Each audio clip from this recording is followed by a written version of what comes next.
Հավատում եք մեր մարմնի կորցրած գործառույթները և նույնիսկ ամբողջ օրգանները վերականգնելու ունակությանը։ Կարող է ֆանտաստիկ հնչել, բայց ժամանակակից գիտությունն ավելի ու ավելի է ընդունում այս պնդումը, որը հին բուժողներին հայտնի էր որպես փաստ։ Այս տեսանյութում մենք կքննարկենք մարդու մարմնի կարողությունները, որոնք թույլ են տալիս ատամներ աճեցնել ցանկացած տարիքում։ Մի մերժեք սա որպես ֆանտազիա։ Դիտեք մինչև վերջ, և մենք վստահ ենք, որ այս տեղեկատվությունը կփոխի ձեր պատկերացումը ձեր մարմնի մասին։ Հնարավոր է վերականգնումը։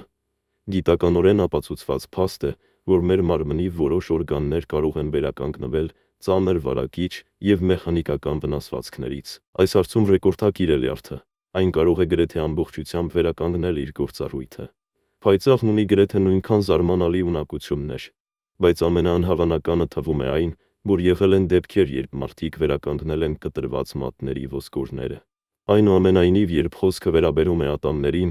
բոլորը վստահորեն նշում են, որ դրանք միայն տարիքի հետ են թափվում և անշուշտ չեն կարող նորից աճել։ Բայց արդյոք ամեն ինչ այդքան պարզ է։ Մարգարիտա Ծառուկյանի հարազատները չափազանց զարմացած էին, երբ 100 տարեկանում նրա մոտ հանկարծակի նոր ատամ դուրս եկավ։ Անի Անդրեասյանի նոր ատամը ձգվել է 94 տարեկանում, մինչդեռ երևանցի Մարիա Վարդիկյանինը 104։ Ինչպես են արձագանքում պաշտոնական ատամնաբույժները։ Ցավոք, շատերը համառորեն հերքում են այս ակնհայտ փաստը։ Օրինակ, երևանյան կլինիկաներից մեկում, երբ 80-ամյա Էդուարդ Գևորգյանը այցելել է, այդ տարիքում 2 նոր ատամ է ձգվել։ Նրանք անմիջապես որոշել են դրանք հեռացնել։ Բայց ոչ բոլոր բժիշկներն են այդքան համառորեն անտեսում առողջ բանականությունը։ Շիրակում ատամնաբույժների մի խումբ հետազոտություն է անցկացրել, որը հաստատել է, որ մարդու մարմինը նախատեսված է ավելի քան 100 տարի բնականում գործելու համար։ Սա հաստատվում է հնդիկ յոգիների դիտարկումներով, որոնց 40-օրյա ծոմապահության համակարգը զուգորդված մեդիտատիվ պրակտիկաների հետ ֆենոմենալ արդյունքներ է տալիս։ Ականատեսների վկայությամբ, այս ընթացքում յոգիները թարմացնում են իրենց բոլոր ատամները, իսկ մկանները, մաշկը և կմախքը զգալիորեն երիտասարդանում են։ Ի դեպ, ատամների թարմացման օրինակները կենդանական աշխարհում հազվադեպ չեն։ Փղերը կյանքի ընթացքում 6 անգամ թափում են իրենց բոլոր ատամները։ Այնուամենայնիվ, հարկ է նշել, որ բնությունը ոսկրային հյուսվածքի պաշար է տրամադրում նոր ատամներ աճեցնելու համար, և երբ այդ պաշարը սպառվում է, փիղը մահանում է ծերությունից։ Մարդիկ աշխատում են մի փոքր այլ կերպ, և ցանկացած ներքին զարգացման համար նրանց անհրաժեշտ է սննդանյութերի արտաքին մատակարարում։ Այնուամենայնիվ, սա մեծահասակի համար նոր ատամներ աճեցնելու հիմնական պատճառը չէ։ Ինչ է անհրաժեշտ դրա համար, և հնարավոր է արդյոք ինքնուրույն վերահսկել ատամների աճի գործընթացը։ Կարդացեք և բացահայտեք ատամներ աճեցնելու մի քանի տեխնիկա։ Ինչպես վերահսկել վերականգնումը։ Բոլոր առկա տեխնիկաները կարևոր դեր են խաղում վերականգնման գործընթացի վրա գիտակցված կենտրոնացման մեջ։ Այս գործընթացները նկարագրած հետազոտողները խոսում են վերականգնման գործընթացների արդյունքների հոլոգրաֆիկ մատրիցի գոյության մասին։ Հենց նման ատամի հոլոգրամի մտավոր ստեղծումն է դառնում դրա աճի հիմքը։ Արկադի Պետրոսյանը գրում է այս մասին։ Նա խորհուրդ է տալիս կենտրոնանալ այն հատվածի վրա, որտեղ ատամը կաճի և հետևել բնությանը։ Դրա համար մտքում ստեղծեք նոր ատամի արմատի կենսաէներգետիկ հոլոգրամ, ապա այն լցրեք ողնուղեղից վերցված ցողունային բջիջներով։ Աստիճանաբար դուք կսկսեք զգալ քոր և ջերմություն այն հատվածում, որտեղ նոր ատամը պատրաստվում է ձգվել։ Միխայիլ Ստեփանյանը նաև գրում է նոր ատամը պատկերացնելու և դրա ձգտման զգացողությունը վերարտադրելու կարևորության մասին իր «Ինչպես ես նոր ատամներ աճեցրի» գրքում։ Նա նաև ընդգծում է վերականգնման հաջորդականության կարևորությունը համաձայն բնության կողմից նախատեսված սխեմայի։ Դուք պետք է սկսեք ստորին կտրիչներից, աստիճանաբար անցնելով ծնոտի մնացած մասին։ Երրորդ մեթոդը առաջարկել է ակադեմիկոս Նորբեկյանը։ Այս հայտնի մասնագետը մշակել է էնդոկրին համակարգի, լսողության և տեսողության վերականգնման տեխնիկաների մի ամբողջ շարք։ Դրանցից յուրաքանչյուրը, ինչպես նաև ատամների վերականգնման գործընթացը, ներառում են շնչառական վարժություններ։ Դրանք հիմնված են թեթև, կարճ շնչառություններից խորը, երկար շնչառությունների աստիճանական անցման վրա։ Երբ հասնեք սահմանին, պետք է կրկնել բոլոր վարժությունները հակառակ հերթականությամբ։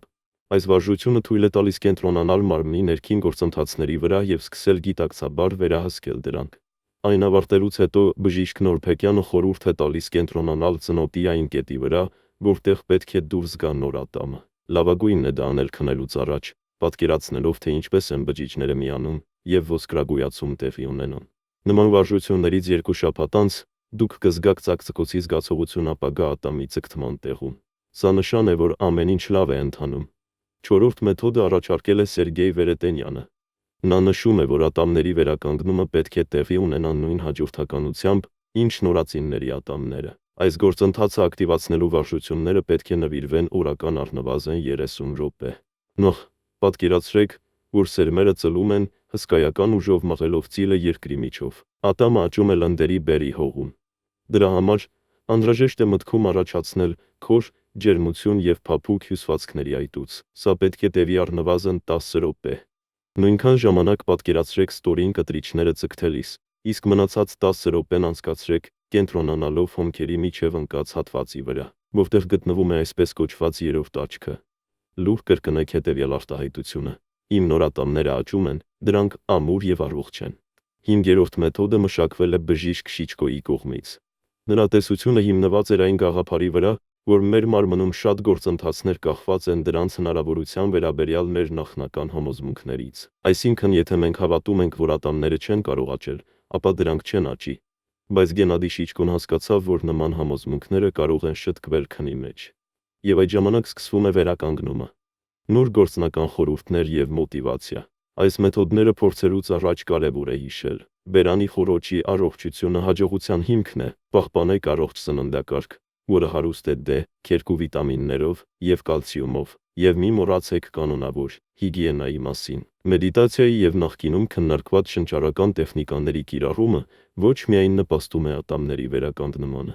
այլև բարելավում է ընդհանուր բարեկեցությունը, բարձրացնում էներգիայի մակարդակը եւ ամրապնդում իմունային համակարգը։ Եվ վերջապես, ամենակարևորը սեփական կարողություններին հավատալն է։ Գիտական հետազոտությունները եւ հարյուրամյակների բազմաթիվ պատմությունները ցույց են տալիս, որ մեր մարմինները ունակ են զարմանալի բաների։ Կենտրոնացեք գործընթացի վրա, լսեք ինքներդ ձեզ, եւ ով գիտի, թե ինչ հրաշքներ են ձեզ սպասում։